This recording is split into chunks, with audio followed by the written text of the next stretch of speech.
জাতীয় দলের ক্যাম্পে যোগ দিয়েছেন বসুন্ধরা কিংস ফুটবলাররা। ক্লাব তার অবস্থানে অনড় থেকে পূর্ব ঘোষণা মতো রোববার ছেড়ে দেয় ফুটবলারদের। এদিকে নেপাল ম্যাচের মাত্র কয়েকদিন বাকি থাকলেও এখনও হামজার খেলা বা না খেলার ব্যাপারে নির্দিষ্ট করে কিছুই বলতে পারেনি টিম ম্যানেজমেন্ট। অবশেষে জাতীয় দলের ক্যাম্পে বসুন্ধরা কিংস ফুটবলাররা। আলোচনা, মিটিং, কত কিছু হয়েছে। শেষ পর্যন্ত ক্লাবের সিদ্ধান্তে ৩১ আগস্ট রাকিব ফাহিমদের পেলেন হাভিয়ের কাবরেরা। 10 জনের মধ্যে 7 জন একসাথে এলেও তপু বর্মন, তারিক কাজী আর সোহেল রানা এসেছে নিজেদের মতো।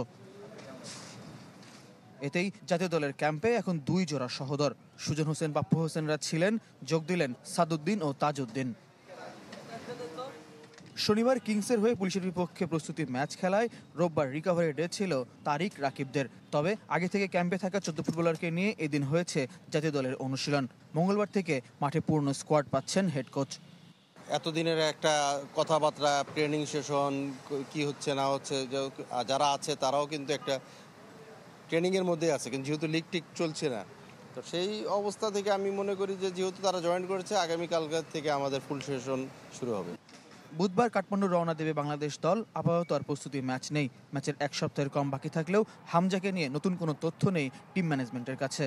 সম্ভাবনা নিয়ে আমরা আছি। সম্ভাবনা এমন হতে পারে যে যেহেতু 2টা ম্যাচ, আমাদের সাথে লাস্ট যে কথাটা হয়েছিল যে সে নেপালে এসে জয়েন করবে, এবং আমরা আসলে ওই অপেক্ষায় আছি। 6 ও 9 সেপ্টেম্বর কাঠমান্ডুতে নেপালের বিপক্ষে বাংলাদেশের 2 প্রীতি ম্যাচ। ফয়জুল ইসলাম, চ্যানেল 24, ঢাকা।